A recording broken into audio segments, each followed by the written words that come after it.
A visitor in the depths. The alien research station sat like a lonely sentinel on the barren surface of Anteros 7, a distant planet where the air was too thin for humans to breathe, and the landscape stretched in desolate monotony.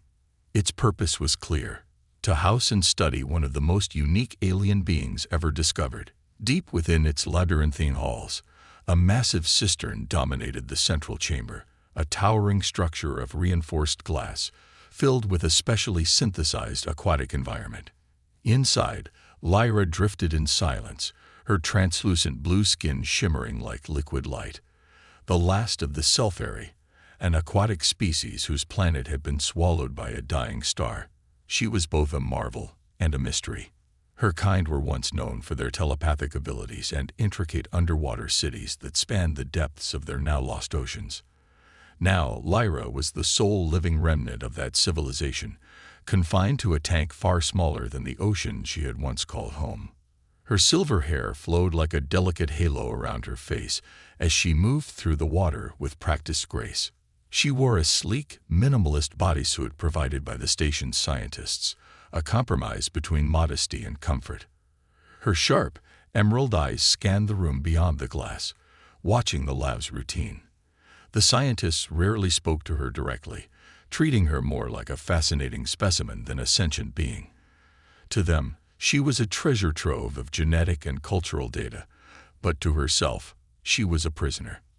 "Another day in paradise," Lyra muttered, her voice carried through the tank's advanced communication system.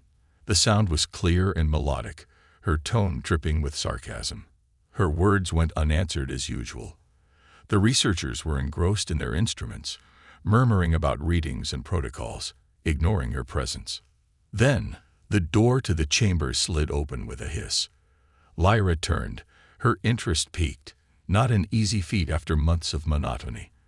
A new figure stepped in, his movements precise, his demeanor confident. He was taller than the other humans she'd seen, his posture radiating authority.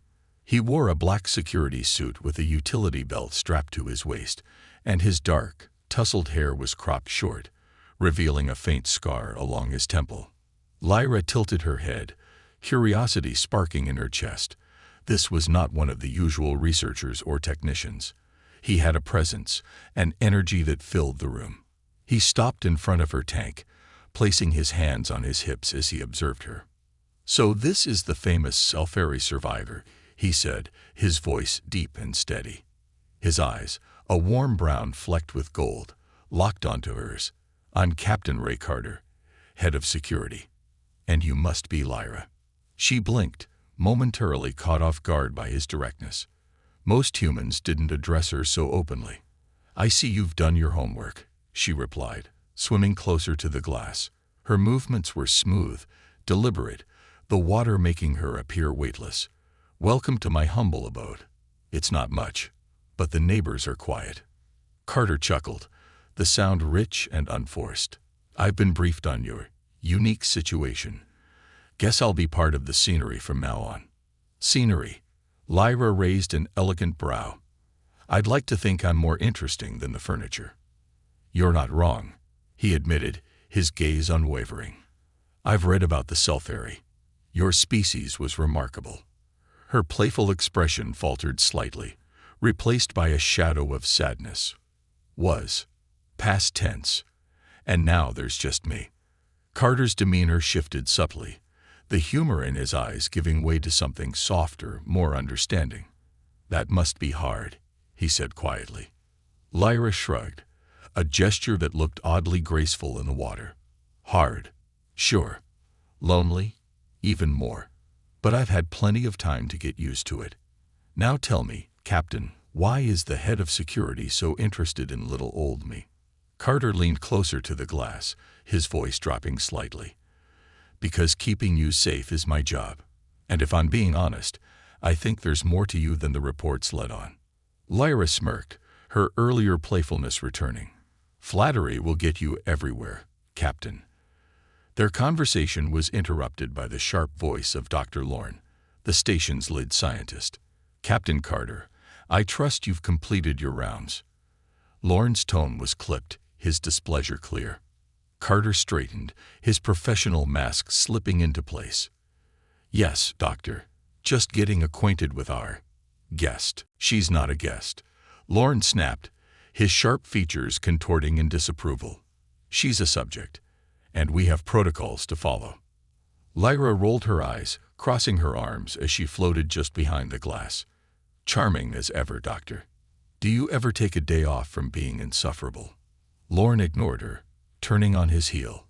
"Captain, I need to brief you on the security measures in place. Follow me." Carter glanced back at Lyra, his expression unreadable.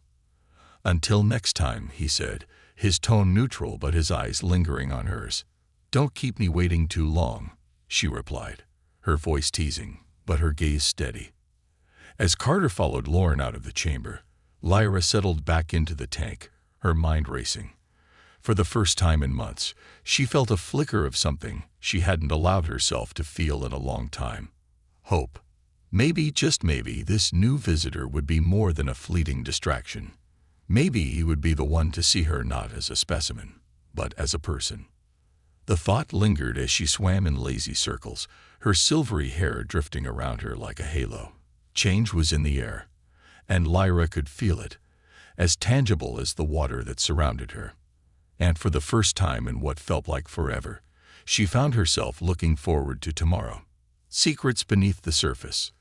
The sterile corridors of the research station buzzed faintly with the hum of machinery, the only sound accompanying Captain Ray Carter as he strode through the labyrinthine hallways.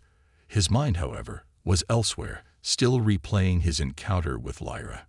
Her piercing emerald eyes had a way of cutting through his defenses, and her sharp wit was unlike anything he'd expected.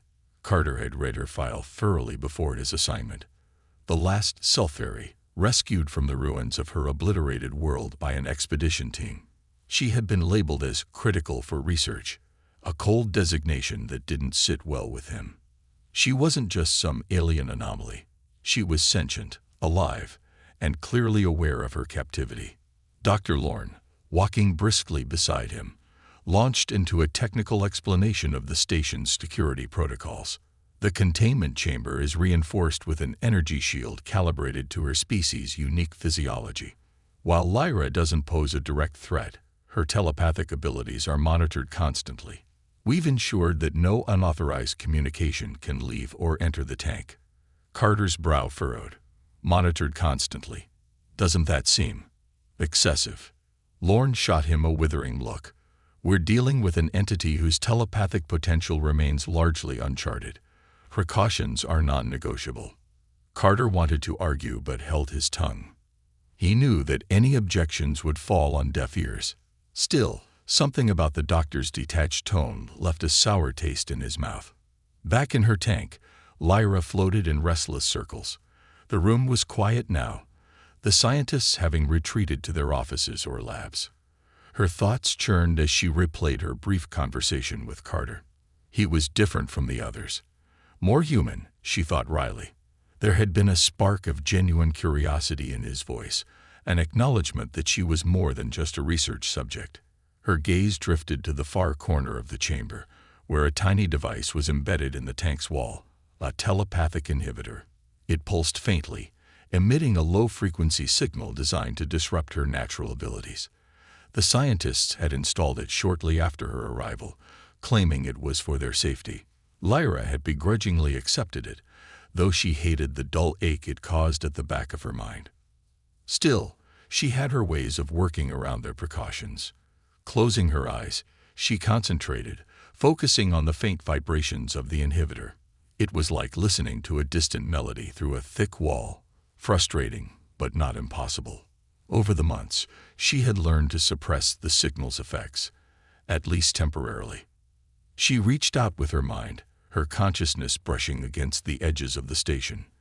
The humans' thoughts were like flickering candles, their emotions easy to pick up in brief bursts. Most of them were preoccupied with data, reports, or the mundane routines of their lives. But one mind stood out, a steady, resolute presence. Carter. Lyra's lips curled into a faint smile. He was interesting, to say the least. She could sense his internal conflict, his struggle to reconcile duty with empathy. It was rare to find a human who looked beyond the surface, and she couldn't help but feel intrigued. Meanwhile, Carter had finally extricated himself from Lorne's lecture and found his way back to the central chamber. The room was dimly lit, the glow from the tank casting rippling patterns on the walls. Lyra was hovering near the glass, her silver hair floating like a veil around her face. "Back so soon?" she teased, her voice echoing through the comm system. "I'm starting to think you enjoy my company." Carter chuckled, stepping closer to the tank, guilty as charged. "You're a lot more entertaining than Dr. Lorne." "High praise," Lyra quipped, her tone light, but her eyes serious. "So, what's the verdict? Do I pass your security inspection?" "For now," he replied, leaning casually against the railing that surrounded the tank. "But I have a feeling you're full of surprises." Lyra tilted her head, studying him intently. "And what about you, Captain? What secrets are you hiding?" Carter's smile faltered for a moment, but he quickly recovered.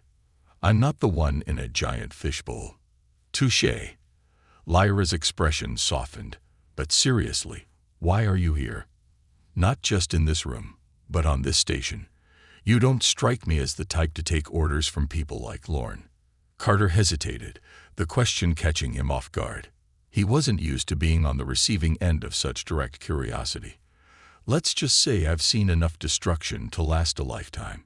I thought this assignment might be different." Lyra's eyes darkened. "Destruction? You mean war?" Carter nodded slowly. "Something like that." The silence that followed was heavy, charged with unspoken truths. Lyra finally broke it, her voice quiet but firm. "You and I have more in common than you think, Captain." Before he could respond, the room was flooded with alarms. Red lights flashed, and a robotic voice announced, "Breach detected in Sector 5. All personnel report to emergency stations." Carter's demeanor changed instantly, his hand moving to the weapon holstered at his side. "Stay here," he ordered, though he knew how absurd it sounded. Where else could she go? Lyra watched as he sprinted out of the chamber, her mind racing. A breach. Something had gone wrong. Terribly wrong. And for the first time since her arrival on this station, she felt a pang of fear. But it wasn't for herself. It was for him. Shadows in the lab. The alarms blared relentlessly, their shrill cry echoing through the labyrinthine corridors of the station. Carter moved with precision, his training kicking in as he navigated the flashing red lights and chaotic chatter on his comm device. His mind raced with possibilities. An external threat, a containment failure, sabotage. None of the scenarios were good. "Sector 5, Dr. Lorne's voice crackled over the comm. "A breach in the outer perimeter. Unknown origin. We need to secure Lyra's tank immediately." Carter gritted his teeth as he responded. "I'm on it. Dispatch a security team to the breach. I'll handle the tank." He rounded the corner back into the central chamber, his heart pounding. The eerie glow from Lyra's tank contrasted sharply with the chaos outside. She was still inside, her body pressed against the glass, her expression a mix of curiosity and concern. "What's happening?" she asked, her voice carrying through the comm system. Carter quickly scanned the room.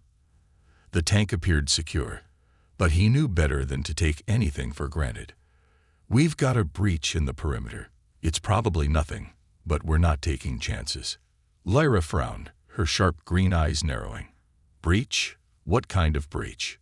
"We don't know yet," Carter admitted, his hand hovering near his weapon. "But if it's hostile, they're not getting anywhere near you." Her lips twitched into a faint smile despite the situation. "Protective, aren't you?" "I didn't think I rated this much attention." Carter didn't reply, his focus shifting to the chamber's entrance. The security system's automated defenses were online, but the station's infrastructure was aging, and Carter knew better than to trust it entirely. He activated the manual override on the chamber doors, locking them down with a hiss. "Stay put," he said firmly, his tone leaving no room for argument. "I need to check the outer defenses." Lyra's voice stopped him before he could leave. Wait. Something's wrong. Carter turned back to her, his brow furrowed. What do you mean? I can feel it, she said, her voice tinged with urgency. A presence. It's faint, but it's not human. Carter paused, her words sinking in. Lyra's telepathic abilities had been heavily monitored and suppressed, but if she was sensing something through the inhibitor's dampening field, it meant one thing. Whatever had breached the perimeter wasn't just random. It was intentional, and it was here for her. Can you tell where it's coming from? He asked, his voice low and steady. Lyra closed her eyes, her brow creasing in concentration. It's close. Moving through the lower levels. It's not alone. Carter swore under his breath and activated his command. This is Carter. Possible hostile incursion in the lower levels. Multiple targets.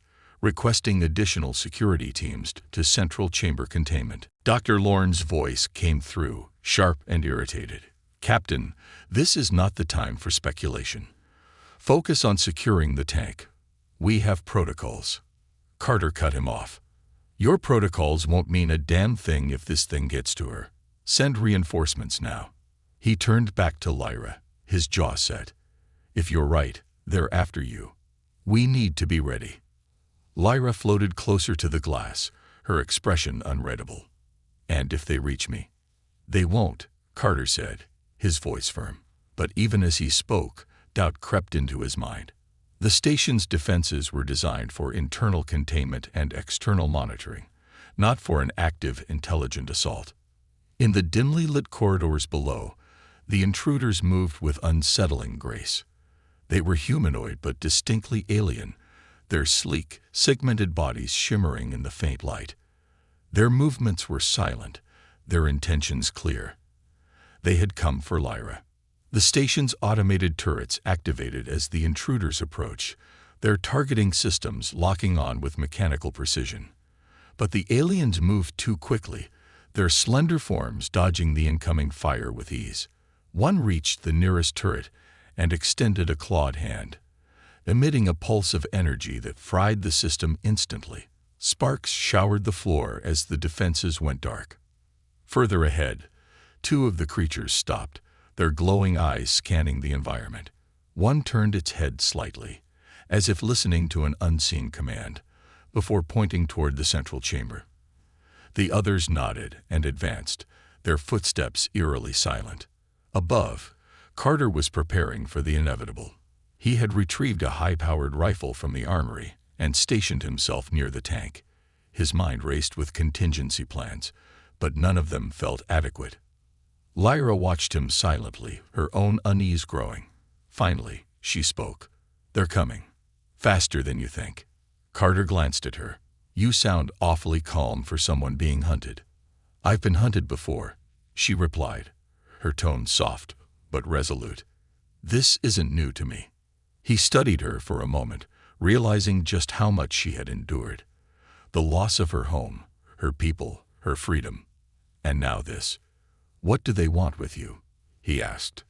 Lyra hesitated before answering. The Selfari were once allied with a species known as the Draxan. They were ruthless, driven by conquest. When my planet fell, they saw an opportunity to exploit our technology, our biology. I'm the last link to that knowledge. And you think these intruders are Draxan? Carter asked. I'm certain, she said, her voice steady. They won't stop until they have me. Carter tightened his grip on his rifle. Over my dead body. The first sign of the intruder's arrival was a faint hiss, barely audible over the ambient noise of the station. Then came the sound of metal twisting, followed by the sharp crack of a breached panel. Carter swung his rifle toward the source, his eyes scanning the shadows. They're here, Lyra said quietly, her voice tinged with both fear and determination. A moment later, the intruders emerged, their slender forms slipping through the gap in the wall like liquid shadow. Carter opened fire, the rifle's sharp retort echoing through the chamber. His aim was precise, each shot aimed at the center mass of the advancing figures. But the Draxan were fast, faster than anything he'd faced before. Two dodged his fire entirely, while a third took a hit to the shoulder but continued forward, seemingly unaffected. Lyra pressed her hands against the glass, her mind reaching out instinctively despite the inhibitor's dampening field. "They're coordinated," she said, her voice urgent. "You won't stop them alone." Carter didn't respond, his focus entirely on the advancing enemies. But as he reloaded, his mind was already working on a new plan. If he couldn't stop them outright, he would have to outthink them. And he knew just who might help him do that. Alliance of necessity. The Draxen moved with fluid precision, their slender bodies slicing through the dim light like shadows given form. Their glowing eyes locked onto Carter, who stood between them and Lyra's tank. His rifle spat fire, the rounds ricocheting off their segmented armor, or missing entirely as they darted with inhuman speed. The air was thick with tension, each second stretching into an eternity. "Captain." Lyra's voice cut through the chaos, her hands pressed against the glass. "You can't stop them alone. You need me." Carter didn't look back, his jaw clenched as he reloaded. "And how exactly are you going to help? You're in a tank." Lyra's emerald eyes burned with determination. "Release the inhibitor." "What?" Carter barked, barely dodging a clawed swipe from one of the creatures. He fired again, managing to clip one of the Draxen, though it barely staggered. "The inhibitor," Lyra repeated, her voice urgent. "It's blocking my abilities. I can help you, but you need to shut it down." Carter hesitated, his mind racing. Disabling the inhibitor was against every protocol, every directive he'd been given. It was the one thing keeping Lyra's telepathic abilities in check, a failsafe against the unknown.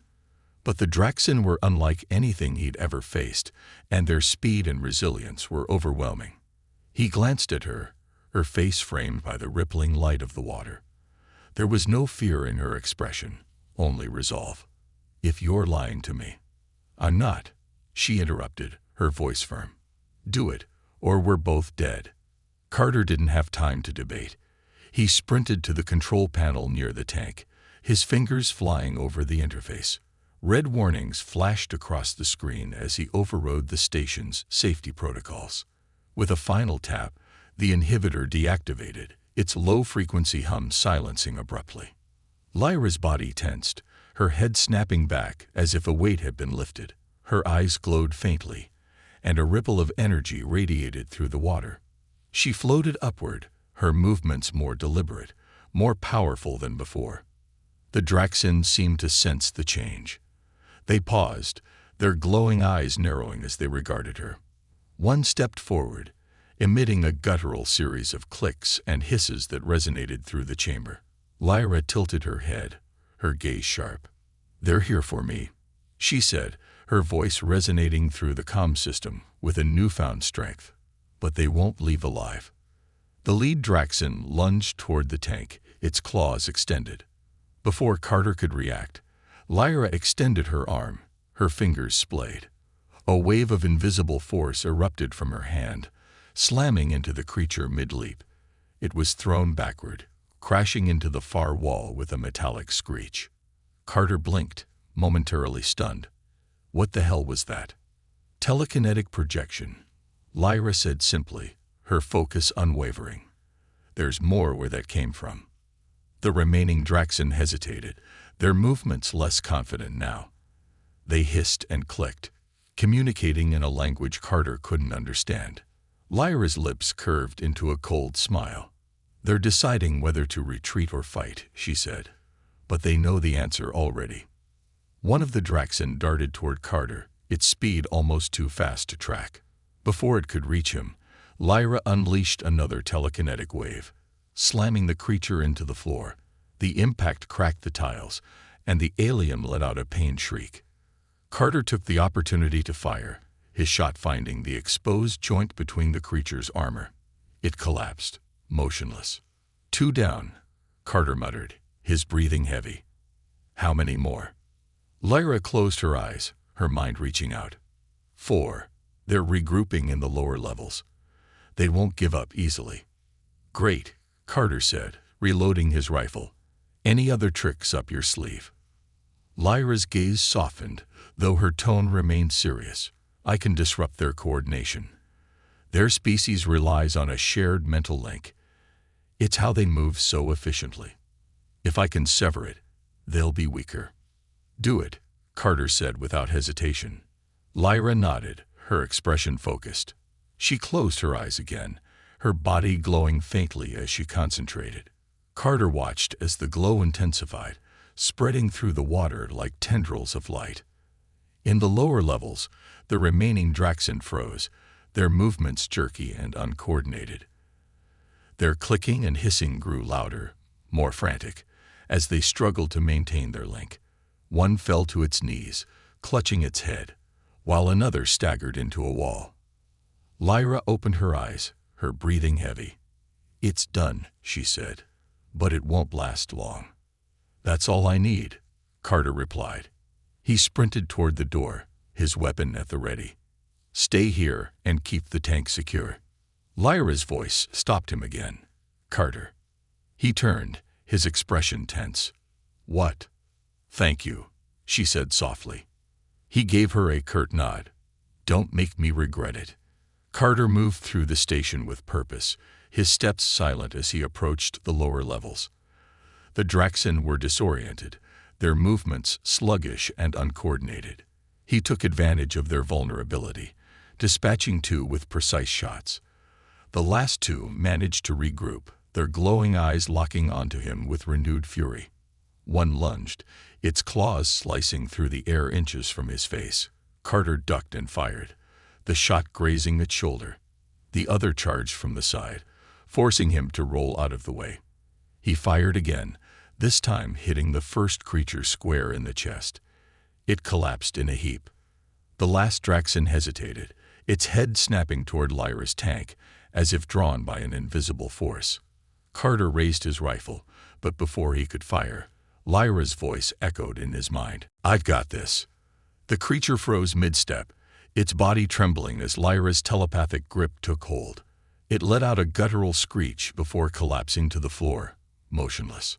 Carter lowered his weapon, his heart pounding. "Remind me never to piss you off," he muttered as he made his way back to the chamber. When he returned, Lyra was waiting, her glowing eyes dimming as she regained control of her energy. The tank was quiet, the water still except for the faint ripples around her. "It's done," Carter said, his voice rough. "They're all down." Lyra nodded, her expression unreadable. "For now." Carter frowned. "What do you mean?" "They'll send more," she said quietly. "The Draxen don't give up. Not until they get what they want." "Then we'll be ready," Carter replied, his tone firm. "I'm not letting them take you." Lyra's lips curved into a small, genuine smile. "You might be the first human I've met who actually means that." Carter didn't respond, but his eyes said everything. Together, they were stronger than either of them had realized. And together, they would face whatever came next. The silent storm, the aftermath of the attack, left the research station in an uneasy silence. The hum of machinery, so often overlooked, now seemed amplified in the absence of gunfire and alien screeches. Carter paced outside Lyra's tank, his rifle slung over his shoulder but still within easy reach. His mind was a whirlwind of scenarios. The Draxen had been defeated, but it was clear they weren't finished. Inside the tank, Lyra floated quietly, her silver hair drifting like threads of moonlight in the still water. She wasn't resting, though. Her mind was active, probing the void left by the Draxen's severed mental link. They had retreated into the shadows, but she could still feel their presence, like a faint whisper in the back of her mind. "They're regrouping," she said finally, her voice resonating through the chamber's comm system. Carter stopped pacing, turning to face her. "How soon?" "Hard to say," Lyra replied, her tone grim. "But they'll come back stronger. This wasn't just a random strike. They've planned this for a long time." Carter frowned, his fingers twitching against the stock of his rifle. "What do they want with you? Be honest." Lyra's gaze locked onto his, her expression serious. "The Draxen don't just want me. They want what I carry. And what's that? Carter asked, stepping closer to the tank. Knowledge, she said, her voice heavy. When my world fell, I was the only one who escaped. But before I left, my people implanted something inside me, something that contains our history, our technology, everything that made the Sulfari who we were. It's encoded in my neural network. Carter's eyes widened. So you're saying you're carrying the blueprint for an entire civilization? Lyra nodded. The Draxans see it as a weapon. If they can decode it, they'll use it to expand their empire, to dominate even more worlds. Carter swore under his breath, running a hand through his hair. And the scientists here, do they know? They suspect, Lyra admitted, but they don't understand the full extent of it. To them, I'm just a subject of study, a piece of the puzzle. But to the Draxan, I'm the key. The realization hit Carter like a punch to the gut. The stakes were far higher than he'd imagined. Protecting Lyra wasn't just about keeping her alive. It was about preventing a catastrophic shift in power across the galaxy. As if sensing his thoughts, Lyra spoke again. You don't have to stay, Carter. This isn't your fight. Carter's jaw tightened. Like hell it isn't. I signed up to protect people, and that includes you. Besides, he added with a faint smirk, I'm not about to let some overgrown lizards take over the galaxy. A ghost of a smile touched Lyra's lips. You're a strange man, Captain. Yeah, well, you're a strange alien, Carter shot back, his tone lightening for a moment. But the weight of the situation quickly returned. We need a plan. If they're regrouping, we have to be ready. Lyra's expression turned thoughtful. The Draxan rely on stealth and speed, but their strength is also their weakness. They operate as a hive mind, each individual connected to a central nexus. If we can locate and disrupt that nexus, we can cripple their coordination. And how do we do that? Carter asked. You let me out of this tank, Lyra said simply. Carter froze, his instincts screaming against the idea. That's not happening. It's the only way, she pressed. I know how they think, how they operate. You need me out there, not trapped in here. Carter shook his head, pacing again. You don't understand. If you leave that tank, the station's systems will treat you as a threat. The scientists, the protocols, they won't let it happen. Then override them. Lyra said, her voice firm. You're the head of security. You can make this decision. And if I do, I'll be putting my career and my life on the line, Carter said, his voice rising. Not to mention risking the entire station. Lyra's gaze softened, but her tone remained resolute. You're already risking your life by keeping me here. The Draxan will stop at nothing. If we don't take the fight to them, they'll tear this place apart. Carter stopped, staring at her. He hated that she was right. Every protocol he'd been trained to follow screamed at him to keep her contained, but those same protocols hadn't accounted for an enemy like the Draxan. And deep down, he knew she wasn't a threat. She was their best chance. The decision weighed heavily on him as he accessed the control panel. His fingers hesitated over the commands, the enormity of what he was about to do sinking in. Finally, he tapped the sequence to drain the tank. The water levels began to lower, and the hiss of decompression filled the chamber. Lyra stepped forward as the water receded, her sleek bodysuit glistening as she emerged. For the first time, Carter saw her outside the tank, standing at her full height. She was tall, her movements fluid and graceful, her presence almost otherworldly. You sure about this? Carter asked, his rifle still slung but ready. Lyra met his gaze, her expression steady. I am. Are you? Carter nodded reluctantly. Let's do this. They moved through the station together, Lyra's bare feet silent against the metallic floors. She seemed to navigate the labyrinthine corridors with ease, her senses attuned to the faint traces of the Draxan. Carter followed closely, his weapon raised and ready. We're close, Lyra said softly, stopping in front of a sealed hatch. They're just beyond this door. Carter checked his comm. No backup yet. It's just us. Lyra smiled faintly. It's enough. He tapped the controls, the hatch hissing open to reveal a dark maintenance bay. The air was thick with the scent of ozone, and faint shadows flickered in the corners.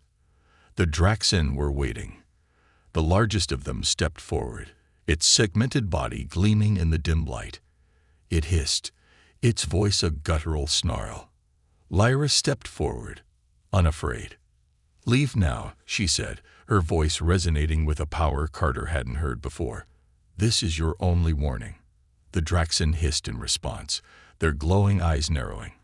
Lyra sighed, her hands beginning to glow faintly. So be it. What followed was a blur of motion and energy. Lyra moved like a storm unleashed, her telekinetic abilities flinging the Draxen aside with precision. Carter provided cover, his rifle barking as he took down those that evaded her attacks. The Draxen fought back fiercely, but their coordination was fractured, their movements sluggish under Lyra's mental onslaught. Finally, only the largest remained, its segmented body battered but unyielding. It lunged at Lyra, its claws extended, but she stood her ground, her glowing hands raised.